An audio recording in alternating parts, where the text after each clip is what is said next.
there were so many that lost their businesses during that time.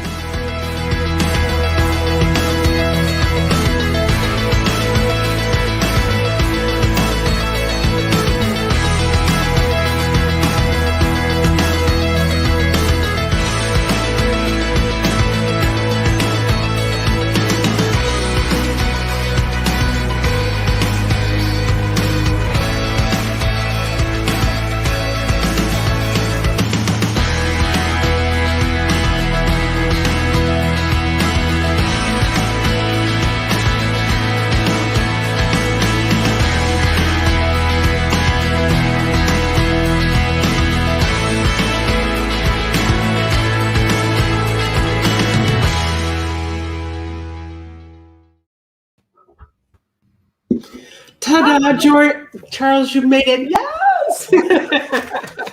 I am here. Nice to see you there. Very good. So, Junie, this is Charles. Hi, Charles, this is Junie. And for those that are watching our show, thank you for being here. And we are going to have an amazing and very, very good discussion today.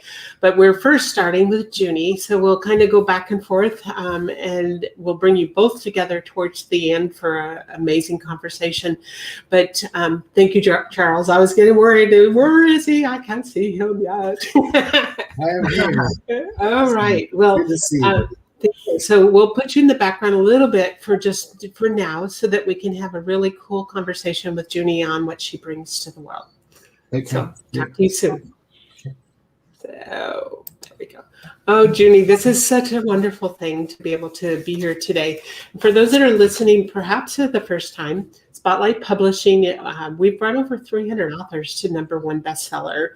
But what our goal is today is we see many authors that they get their books published and then they don't really know what to do with it from there. You know, it's all the other tools and resources that are available to get our message out to the world in the most valuable ways possible. So we share tips and tools and resources. We talk to people that are experts in the fields that they're in.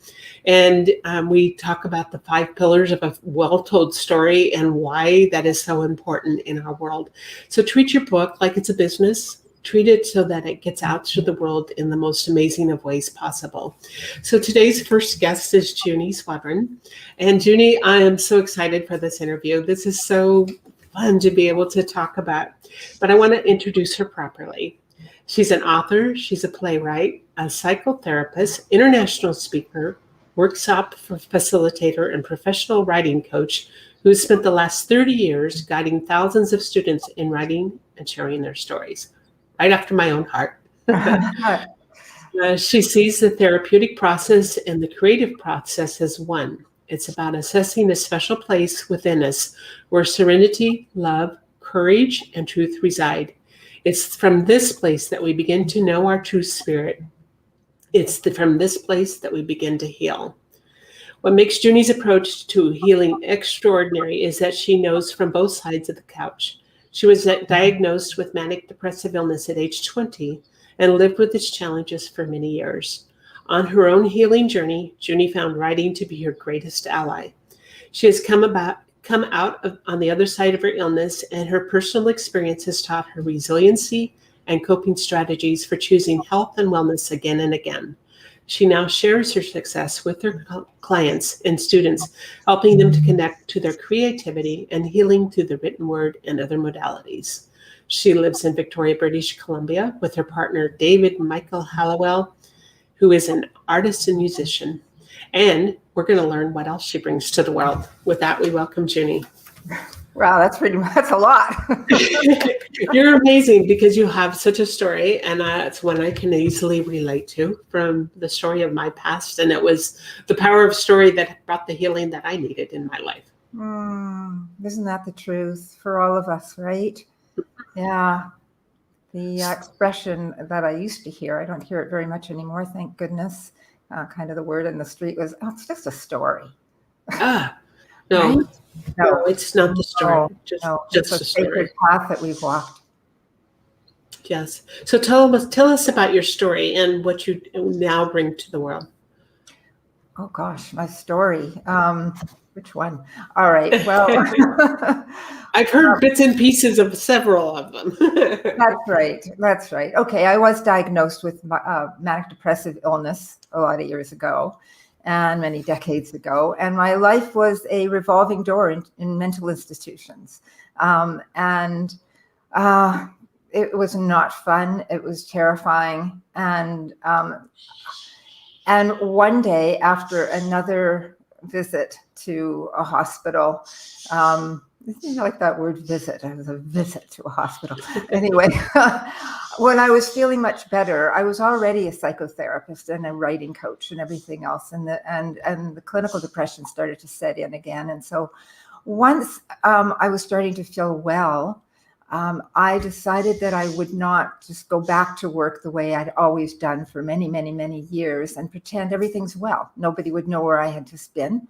It was time to take off the masks and come out of hiding and shame, because there's a huge stigma with mental health challenges. And there was then, there still is. It's better now. We still have a long way to go. And so the phones were ringing off the hook because I was just about to start new workshops, etc. And I just said no. And I just said, I don't know. I don't even know how I make a living. And I kept getting this message from the universe. You've got to tell your story. And I thought, you don't mean me. We don't want no, to I'm not doing it. Terrifying, right? Right? It is terrifying. When I published my book, I was like, oh my God, I don't want to do that. I know, but that message wouldn't go away. And finally, I just stepped up to the bat. I thought the message is more important than how I feel about it, because what I needed to say was that we're not our diagnosis. We're not our pathology. We are so much more. And so I co-wrote a play called Madness, Masks, and Miracles, about the madness or the dark night of the soul I think we all go through as we walk this human journey of loss, right. Right? And the masks we wear to say, oh, no, I'm fine. I'm fine. Of course I'm fine. And the miracles that allow us to take off the masks and be real. And so I was living in Vancouver at the time, and it was fortuitous that the World Assembly of Mental Health happened to be there. They heard about our play. They asked us to perform it. And then the heat really went on. I thought, oh my God, now I'm in front of all these mental health experts from around the world. And I'm going to lose my career, no doubt. And I just did it anyway. And that allowed so many people to come out and share their story, and the rest is history, because I've become a huge advocate for mental health. It gave me my strength and my courage and my ability to do what I do in the world, which I think the biggest thing that I do, Becky, is help people find their voice and stand taller and be able to speak it out loud, and either in a book or in their relationships, it doesn't matter, but to have that. It's so important. And because, there's not one of us that can get through this life without something that just rocks us to the core. Yeah. And the depression, the horrible things that sometimes that we face, and not sure, we feel alone, and we're not sure how we're going to rise above it.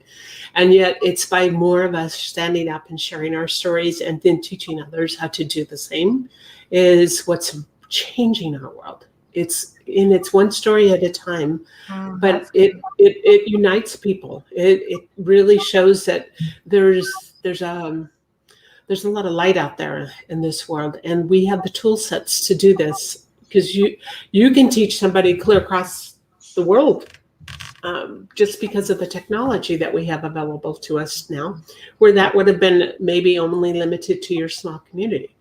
Correct. That's so true. That's so true. We're so fortunate. And when COVID came out over a year ago, I've been facilitating author support groups for many, many years, but now I had to learn how to do it online.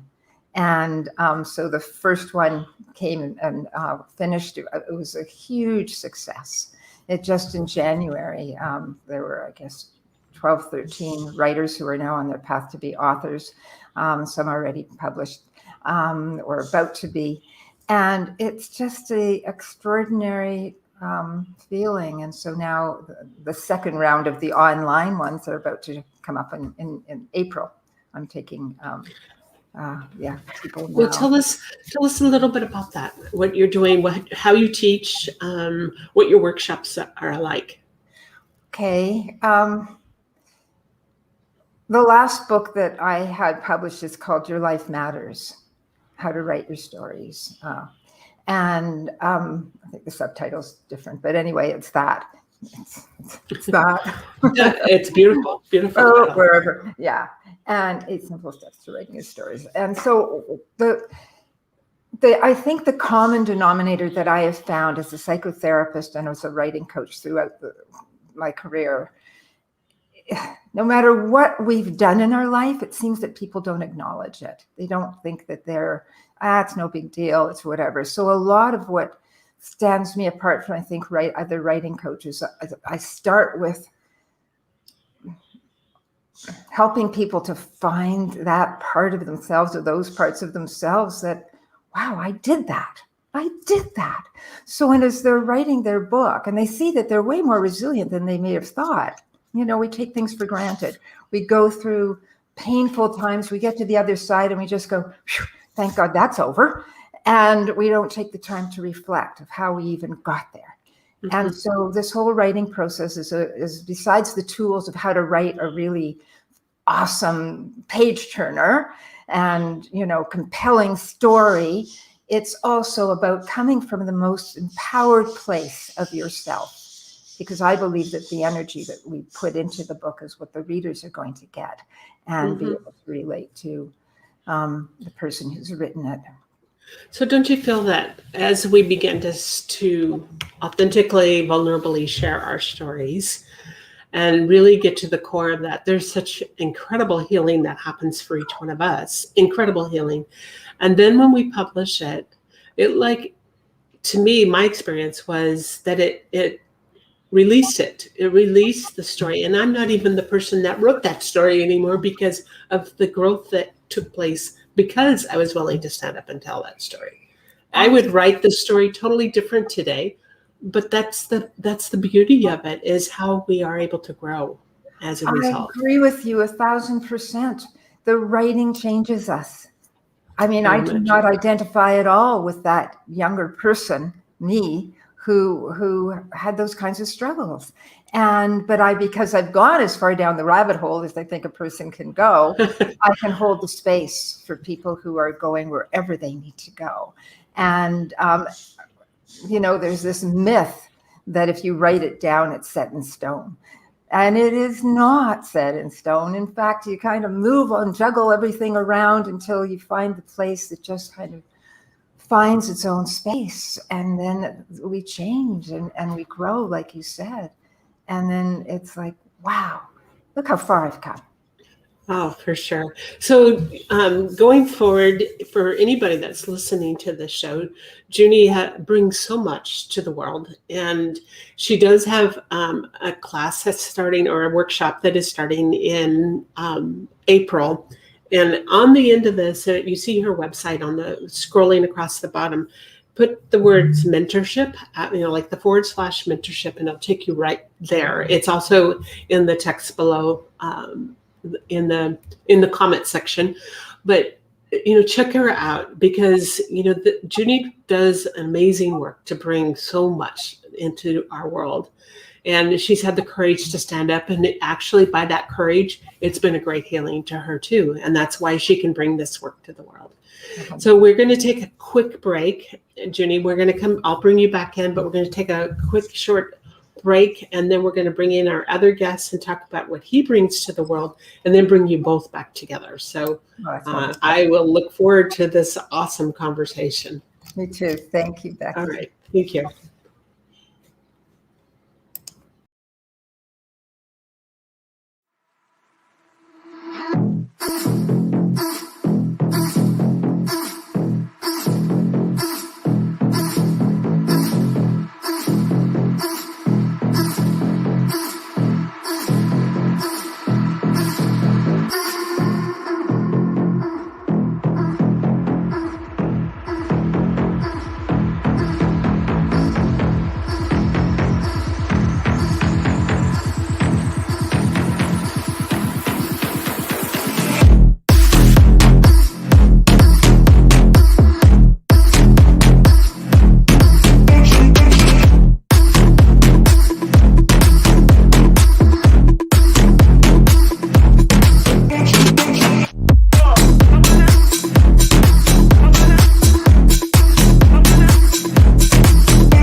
Charles George, it's a delight to have you here today. I'm excited about the conversation. And for those that are listening, Charles is an amazing human being. We are currently working on a project that is pretty massive in its scope, and it's on a book that is, it's the actual initial part of this book is 700 pages of amazing. It's Cracking the Learning Code. And we're working on a big launch that's coming in June for this book. But I have gained so much from you, Charles, just in our conversations since we first met, and really want to capture the essence of who you are and what you bring to the world in this way.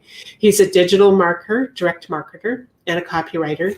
He's passionate about helping purpose-driven entrepreneurs create a lifestyle business by combining publishing with direct marketing. For about 20 years, he has consulted with businesses on creating direct marketing campaigns that reach new customers and sell more of their current customers. Today, he's focused on building profitable online audiences and brands. And Charles, you are amazing. So welcome to our show. The feeling is very mutual. So I've enjoyed learning from you just as much. So thank you. Pleasure has been all mine. So thanks so much, Becky, for having me, for inviting me on. So thank you. So tell us the story of you. So I've been in direct marketing and doing digital marketing for companies for about 20 years. It started with direct mail. When I was fortunate enough, when I went to college, they taught me direct marketing. And so I just used what I learned to first help my own business and what I was doing. And then that led to me working with other companies. And then it just continued to grow from there. And then as the internet started evolving more, I started testing Facebook ads and started using Facebook ads to generate leads. And then I started getting better results with that than I was with the direct mail. For lead generation, like direct mail still works. It's a very good medium to use and it can be very profitable. But for generating leads, I was getting much lower cost per lead with Facebook ads. So I started gradually switching, doing more and more Facebook ads. And then as that evolved, I started looking at email as the same as direct mail, because that's kind of the direct mail channel we have. And we've got so many measurable metrics that we can use with that. So that's kind of how it all began and started evolving. So it's fascinating because ads and me don't mix very well. I don't get them. and as we've worked on this book for Cracking the Learning Code, your ability to bring the words to the page in a way that for a good ad to be created, as we're working on the back cover copy, you're very genius at what you do. And you understand how important the words are. And that's been a fascinating process. As a copywriter, you do an excellent job with that.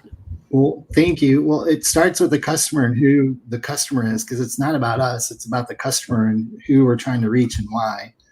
So everything is benefit driven for that customer. So that's the first thing you have to understand. That all starts with research, and understanding who that person is.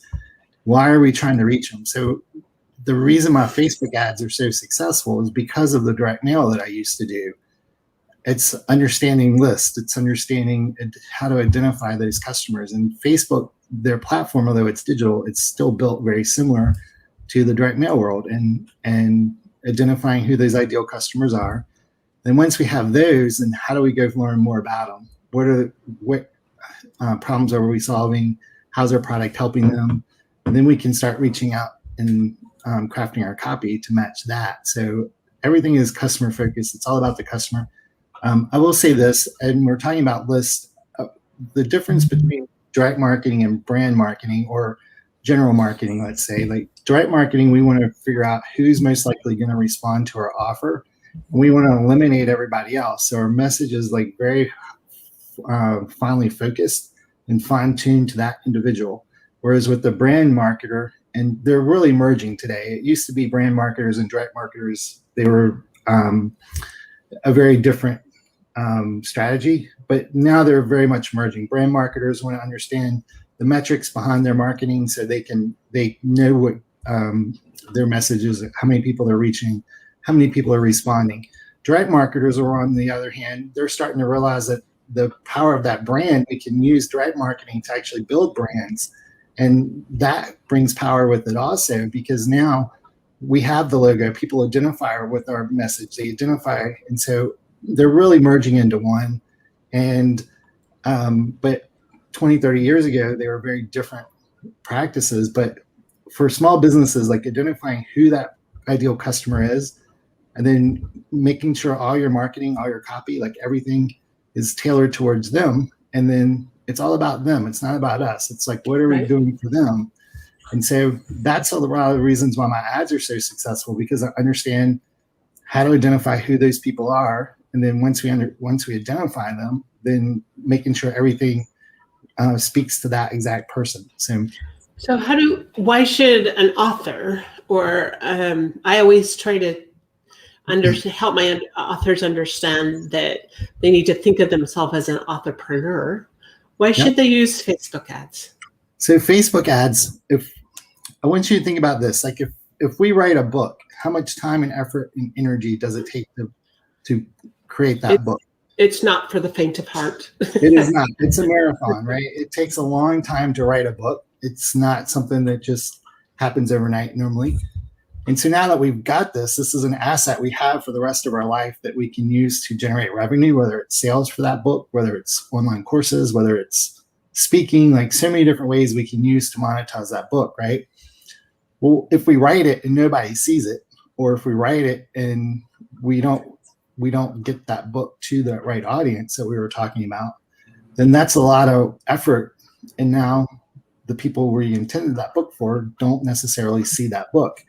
So with Facebook, what it allows us to do is pinpoint who those people are and then reach those people at a much lower cost than if we're using Google AdWords or if we're using other types of marketing messages and mediums. For instance, if we're using direct mail, we've got to pay for postage and printing and then the time it takes. With Facebook, we can pretty much identify who these audiences are and then have that message going out. So I like to think of it as a bubblegum machine. We put our quarters in, like back when we were kids. You remember when we would leave the grocery store, those machines were there, and we'd stick. And we would check and see if anybody lost their coins. Yes. Any goodies there. The toy would come out, and we were happy. And so that's Facebook. You put your money in, and it sends traffic. So we can put a book page on our site. I don't necessarily recommend driving traffic straight to Amazon with Facebook ads, but we can use a book. We can put a page on our site about our book. And then we can link that to our Amazon page, or we can link that to Barnes & Noble, or even sell it on our own site for that matter, as a PDF or however we're going to sell it. But we can send that traffic. We can identify that audience. We can write copy in the ad that talks about the benefits of the book and why it would be interesting to that audience. And then we can send them over to that page to learn more or purchase it, depending on what our call to action is on that page. So that's the value of it. Like we can do free methods as far as like SEO and things like that, but we don't really control that traffic. So it's all about getting traffic to that page, that book page. And Facebook allows us to do that. And it's pretty predictable. Like we spend X number of dollars, we know it's going to send X number of people over to that page. So it gives us the power to control how many people are seeing our book. And we don't have to ask for permission. Like we don't need people to say, oh, can we please? We just go do it. And that's beautiful. So what kind of Facebook ads do you do? I mean, is there different types of ads, and why would you use one type of ad over another? So a couple different types of ads we can run. So if I'm just sending traffic straight to a book, with that, what we can do is that's just called a traffic ad. So my goal is to send clicks from the Facebook environment over to my page. Other types of ads I can run, like I can run a video ad, for instance, where it's just us delivering value, no call to action. And so with direct marketing, we want a call to action. So how's the video with no call to action, just delivering value? Well, every ad, I believe, needs to have value. Like we need to make sure that that ad's delivering value versus just selling. Like the value leads to the sale, if that makes sense. So we deliver value. People find that ad valuable. They read it, they consume it, then it drives a click. Well, video is the same way. We could take a video that's maybe 1 minute to 2 minutes long, where we're delivering some tip, we're delivering something that's about the book, and then we can use that to warm people up. The people that watch that, I can say 50%, 90%, different percentages. Then I can send them. Now we know they're interested because they watched that video. Now I can send them straight. I can follow up with the second ad to send them straight to that page. So there's different types of ads. There's 3 or 4 that I normally run. But a traffic ad, a conversion ad. The conversion ad allows us to use Facebook's Pixel more. So Facebook will use their data that they have and help us target the ad. It doesn't necessarily tell us exactly who that person is. It just gives us the list. Like, here's a bucket of people, here's the criteria. And Facebook knows, we don't know as advertisers necessarily, but we know that it'll reach the criteria we're looking for. We don't necessarily know it's me or you. We just know it's like, here's 1,000 people or 40,000 or whatever the number is, if that makes sense. So. Wow. So you use Facebook ads also to grow an email list. I do. That's my favorite thing to do. So why email? Like, how did this whole email come to be? Well, email is the only channel that we can control. So email changes the relationship that we have. So if we're running a Facebook ad to a page, we're paying for that, right? Email changes the game because now that allows us to control that communication. We can control when we reach out to people on our list. And so that's very different. It doesn't cost us like every other medium we have.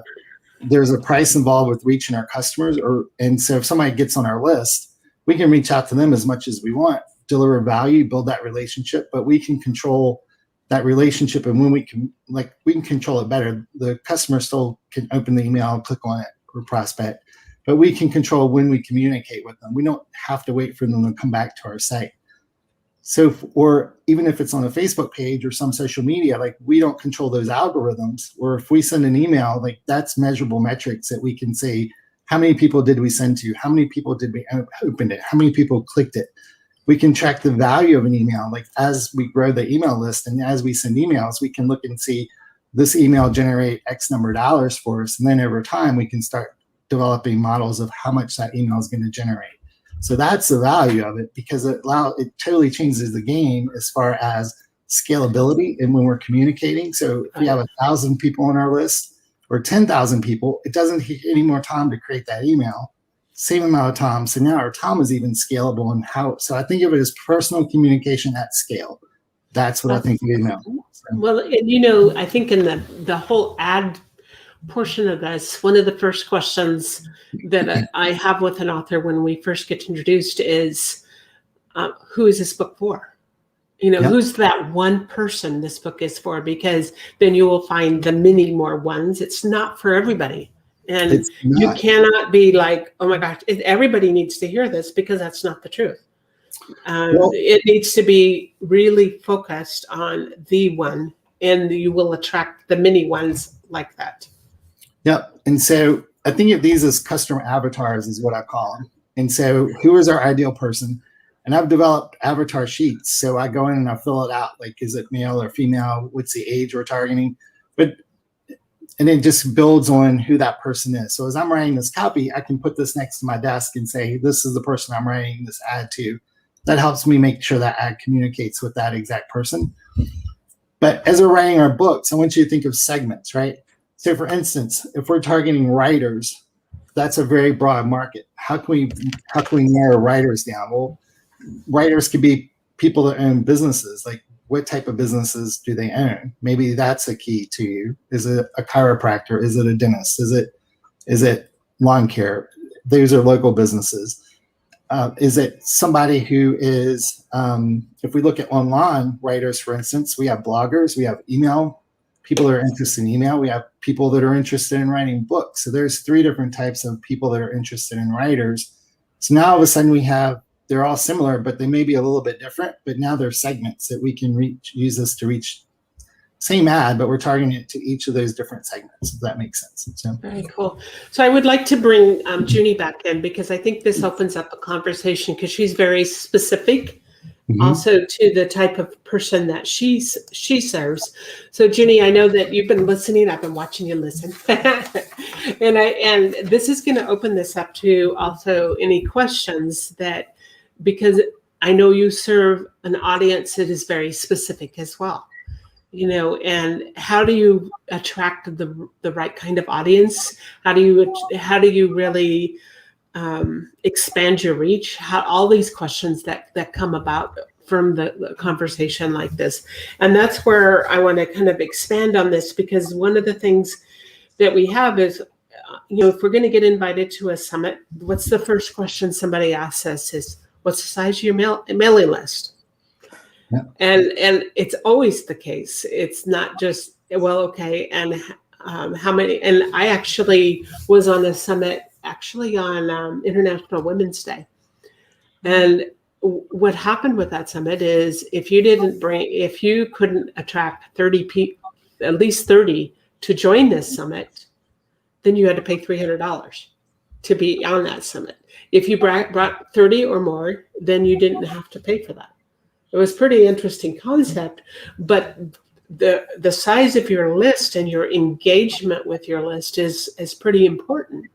And a lot of my authors, when they start out, they really don't have much of a list at all.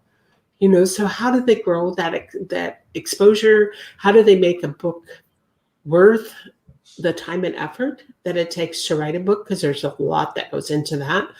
And so I want to open the conversation. And Junie, I know you probably have some questions yourself, but let's open that conversation up. So in that regard, if we've got a book and we're promoting a book, the cool thing about books is it's so much content.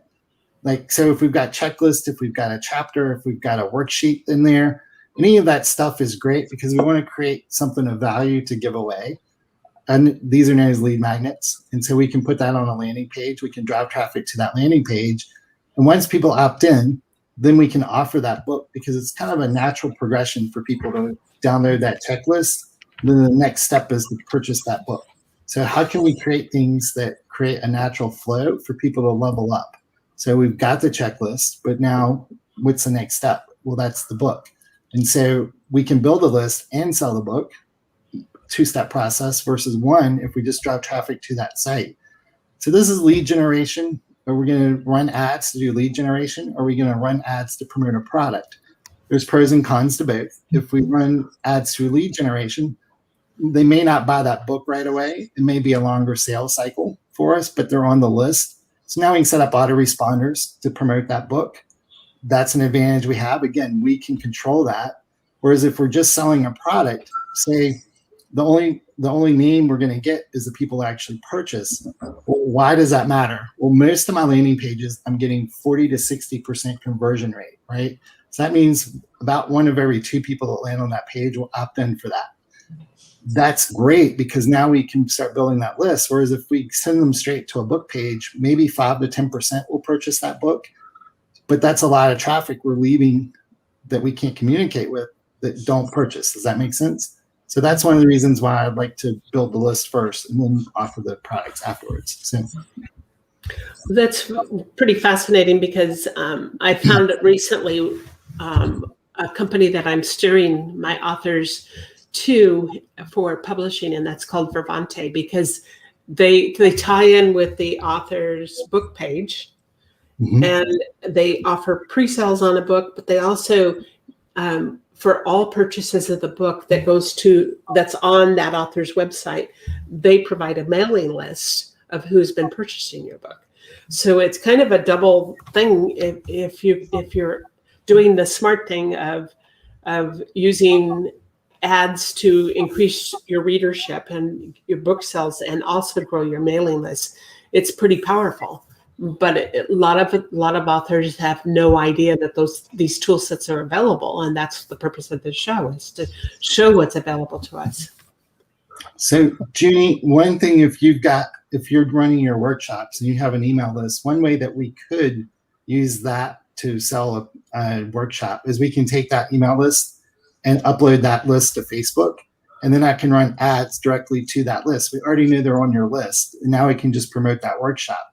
So that's a 2-step process that we can do. And in those instances, we can sell products right away because they're already on our list. So it makes sense to just send them straight to an offer.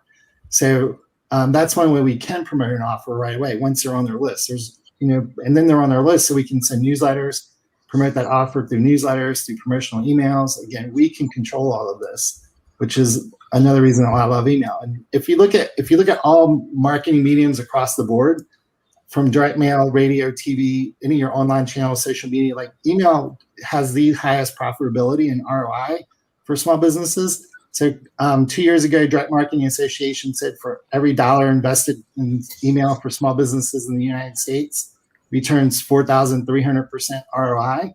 Pretty powerful. Exact Target said for every dollar invested in email returns $43.50. So pretty close. They're pretty close metrics there. But I think for every dollar we invest, we get $43.50 back for a small business. Like, pretty awesome stuff. It doesn't happen right away, but we got to develop it and build relationships with folks. And as they get to know us, that's when so it's open, clicks, and then purchase. So that's email for you. So what would you say, Charles, for someone like myself who's come late to the table with marketing? My focus has been on the psychotherapy end and helping people write their books. And of course, that's a huge part of it. And yet, like I said, I'm late to the table with it.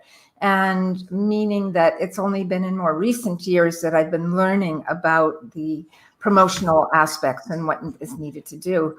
Not being a techie, it's been a difficult thing. So I've been hiring people who are to take care of. But my question to you is, a lot of the people that are on my list are people who've been on that list for a lot of years. And they have taken a lot of my workshops, and they have, it's almost like an exhausted list in some ways. And so what I've been doing over the last couple of years is doing my best to be in front of new audiences who don't know me. And so I'm expanding it that way. But at the same time, it's been more local than anything else in terms of people having taken most of my, I've given over 30 years, thousands of workshops, and many people have on my list who are faithful followers are probably they've either written their book or they've done what they need to do. So what would you suggest about that? So a couple of things. The very first thing is flip your thought process of I've come late to the party. Everybody starts at zero, and it doesn't matter when you begin, everybody's at zero. So that's the first thing. The fact you started, awesome. That's all that matters. You began. Cool. Okay. So that second thing is a lot of what I do, people will hire me to come on and build their list. It's important to bring new people on. That's called acquisition. Like, we're bringing on new customers or new prospects. But the other way to look at this is retention. Okay. So retention is people that are purchasing our products. It can be a low price point product. It can be a higher price point product, one-on-one coaching or masterminds, right? Other products we're selling. That's more customer retention. So if we're looking at the two, which one's more valuable? Well, they're both valuable. We need the customer acquisition because you're right. A list can get fatigued if we're sending offer after offer after offer and not delivering value. And even they can become fatigued over some of our offers. But if we're looking at retention, current customers are so much more valuable to our business than new customers. They're less sensitive to price, for one. They respond to higher price point offers. They tell more people about us. So most of the customers, when I was doing direct mail, I would always start with the customer database. They would bring me in and say, hey, can you help me get new customers? I'm like, great. Do you have a customer database? That was always a question to ask first because I knew I could run a campaign to current customers that would generate revenue for us. And then based off of that revenue, we could take that and go after new prospects, right? So it's the same thing. We do need people coming in. If it's a local, like from groups, where we're posting in groups. And if we're posting in Facebook groups, it's not all about spamming people. It's delivering value. And as people get to know you, they see your Facebook profile, they go there, and then they go to your website and landing page that way. So it's more indirect. Facebook allows us to take and identify those people and then reach them on a consistent basis, based off of our budget and what we're investing in building that list. So does that answer your question, Sam? Yeah, and I'm pleased that you suggested turning around the way my thought processes, because I think there has been a large retention rate, And I do have a funnel in terms of, maybe my book is the lowest price point, and my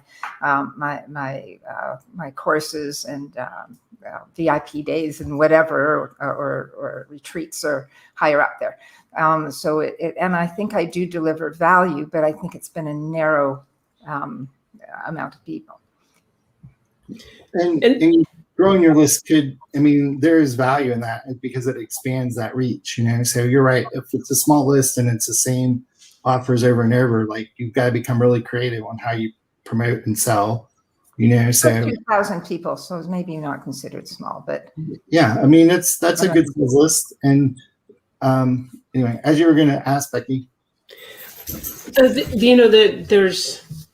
there's a certain amount of trepidation for some people that they think that, wow, if I do Facebook ads, it's going to be really, really expensive. I don't understand the process. I need to build a list. Most of us don't start out with a list like Junie. We didn't start out with a great big list. You've got to build it raw and organically, and most authors are that way. I think if we're sharing a story, we still want to reach the hearts of the right kind of people. And so how do we gain the right perspective in our minds about the amount of money that we would spend on Facebook ads for list building purposes? How do we get the right mindset around that? My answer is it depends. And it depends on a bunch of things. It depends on how developed your business is. So if it's a new business that doesn't have many revenue streams, like yours, Junie, sounds like it's got a bunch of revenue streams. So in that sense, it makes sense to put money into Facebook ads to bring in new leads, because through email, like you're going to be marketing these different services. And some people will purchase the lower price point books. Some people will purchase the workshops when you have them. So people will purchase different amounts. So normally I'll start small with my budgets because I want to optimize that landing page. I want to make sure I've got the right audience with this. So we can start with like micro budgets to begin with. And then the micro budgets, we know we are spending X number of dollars and it's costing us, normally I target $2 to $3 a lead for somebody opted into a list. But once they're on that list, as we're sending emails, we can start figuring out what the value of that email is. And so that doesn't happen overnight. That takes time. But if it's a business that isn't as developed, maybe they only have one product, or maybe it's just the landing page, like we've got to start somewhere. And if we just start building the list, then we can promote affiliate products as we're building that list. That's the simplest way to generate revenue. Like even if it's not our own products, we can promote those, right? So I just look at it as an asset. And that's the way I try to think, is like, if I create a book, that's an asset. If I create another piece of content, that's an asset. If I've got a Facebook ad and a landing page that's working, I can turn those ads on and I know it's going to generate X number of leads. So I just think of building assets for a business. Like how are we going to create things that's going to be beneficial for us, not only now, but in the future also. So can I ask you a question? How realistic would it be to expect conversion rates right now for a workshop that's for my author mentorship program, the latest one online that's starting April 6th? I have been sending out a lot of the things that you're talking about, and not Facebook ads. It was going to be maybe the next approach. But the adding value newsletters and things like that, and Facebook posts and other social media.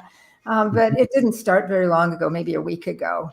And so, yeah, is it realistic? There's a part of me that just often feels that if things don't go, it's totally fine, because it's something else. And I'm just ready to step into whatever else is. And it can be, as opposed to maybe it could be a self-study program. I have others that are like that on where people will come and they do the course on their own, as opposed to me facilitating. So, but I would love, I just so passionate about helping writers become authors. And my particular avatar, if you wish, is both seniors who are approaching retirement, or they already have, and they want to write their memoir, and maybe for publication or maybe not, maybe it's for their families.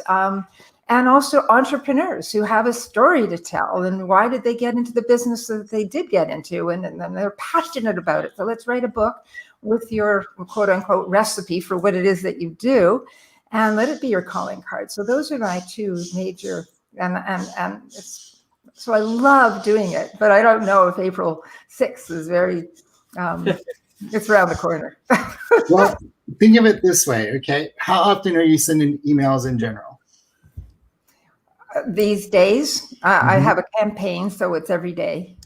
Every day you're No, sending? excuse me, that's not right. That's not true.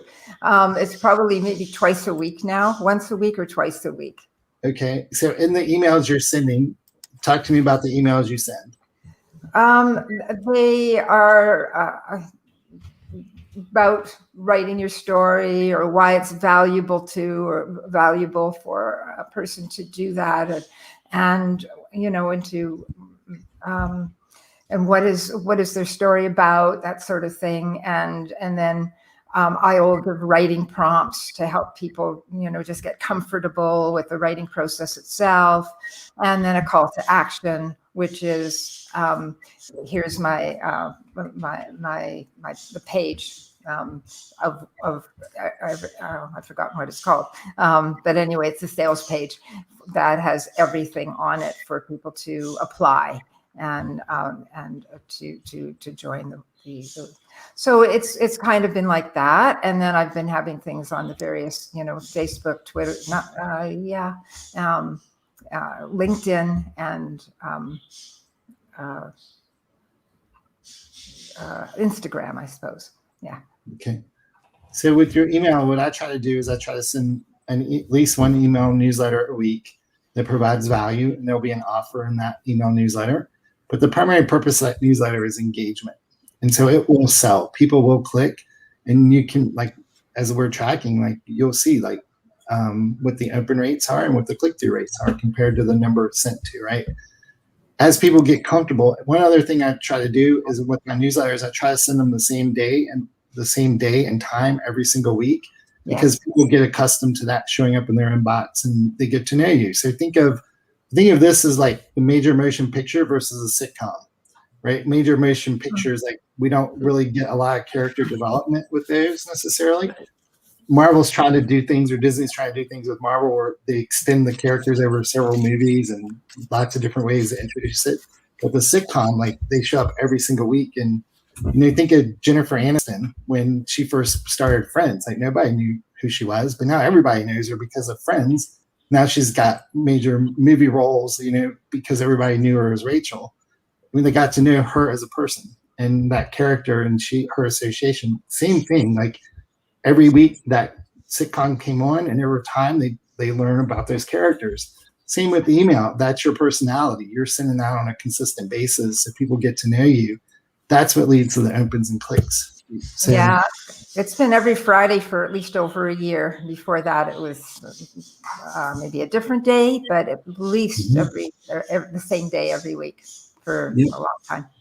And so promotional emails, the purpose of those are to promote a product or service. So my rule is, like, for every one newsletter I send, I can send 2 promotional emails. I don't want to go more than that because I don't want to make it feel like I'm being too pushy. Right. And even like every ad I do, whether it's a Facebook ad or whether it's an email, I want to deliver value first. Like, if I'm gonna do an ask, you know, there's lots of ways to do promotions and write copy and stuff, but I try to deliver value in whatever I do. And if you can make your ad valuable to where even people are interested in opening that, you're kind of way ahead of the game, you know, because now they just look forward to opening, and then, you know, so it's relationships. That's what we're doing. Totally. I'm all about that. Yeah. That's cool. Well, without building the relationship, it's pointless to really put this much into it, because what we need more than anything else in our world is to really get to the humanness of behind the scenes. Is you want them to get to know who you are, what you stand for, and really provide as much value as possible to help really make the difference and make that shift. And I think that, what's fun for this conversation is knowing, I think for me, one of the biggest thing is knowing the heart behind all of this, and getting to know, like both you, Charles, and Junie, is what makes you tick, what makes you you, what is your life experiences that made you you. And then I will follow you. Then I will collaborate with you. Without knowing that, I'll stay my distance because I don't know what you bring to the world. And that's the same thing for our clients. We really need that touch, that human touch, and that aspect of sharing and bringing value. And I think as leaders, that's what we do. That's what we're doing now, is we're being leaders in our world of showing that there's a different way of thinking. There's a different way of healing. There's all kinds of things that go into the whole process, and that it can be done, but it's the goodness that we bring with it, and the light that we shine with it. So in this respect, that's what I'm talking about, is to Facebook ads. They are wonderful, and they are a wonderful, incredible tool, but you have to kind of wind in the human aspect and really speak to the heart of the person before you can really get them, because actually there's a lot of ads everywhere. And how many times do we just click out of it if it's not offering the value? So it's a lot of strategy, a lot of thinking, a lot of really heart behind the whole issue to make it something that's going to shine. Because I don't start there. Oh, excuse me, Charles. Because I don't spend a lot of time in that arena, and I have people that do. Some, and it's relatively new. I make sure before anything goes out that I see it. It has to have heart. It has to build relationship. It has to speak directly to a person in order for them to have hope, to have whatever it is that I feel is going to really catch their heart, and know that I'm speaking directly to them, and not just selling why don't you come write a book, or, join a workshop, buy a book. No, so I agree with you 100%. Becky. Yeah. Well, a couple of things, like what you're saying, Becky, like say we get a 2% conversion rate on an email campaign to a workshop. I'm making all these numbers up, right? And we have a list of 1,000 people, right? And 2% of them buy. I'm just keeping things simple, right? Think of all the people who didn't buy. So if we get too pushy and we get too salesy and too like hardcore, like in your face about stuff, these are people that subscribe to your list. So I always think about the people who aren't responding and the long-term value I can provide them. So it's great if the people who want to come, awesome. But every subscriber on your email list is a person. And it's not just like somebody that shows up so even if you have a list of 1,000 or 2,000 people, that's still 2,000 people you can communicate. Like that's better than most speaking gigs that we get. We're not in person, but we can communicate on a regular basis. So if you think of it that way, as that list grows, like 5,000, 10,000, whatever it is, like we're starting to hit like small basketball college stadiums, like now that's super powerful. We can communicate whenever we want with that, but it's still a person behind everything. To answer your question on the workshop, when to promote, I don't think I answered that. The sooner the better. It depends on how many products you're promoting throughout the month. But normally I just create a content calendar and I start with my offers. Like, what am I going to offer each week? And I work backwards. What content do I need to promote that offer that I can deliver value on? And so if we're doing something that's in person or live, like where it's requiring time, like the sooner you can tell people about it, I feel the better. So even if you're just dropping hints and, you're not doing the full promotion until, right up to the end, but the more you can let people know and share, the better. I mean, books too, when you write a book, you start promoting that as soon as you start writing. So yeah, absolutely. So it's the same thing. Like the earlier you let people know, the better. So Thank you. Yeah, no, I agree. It's I've also learned to just do one thing at a time. which is really unusual for me because I usually have a whole lot of things going on, but it's, it's confusing too. So it's right now it's that, and then I have a whole bunch of things, but I'll do one at a time now as opposed to, all of them. Well, we can get pretty scattered. Because what we bring is pretty amazing, and there's so much goodness to bring. But if we confuse our audiences or give them too much, they go the other direction too. And we don't want to see that. We want to be able to retain them and keep the conversation going. Right. Yeah. Yeah. It's been enlightening. Yeah.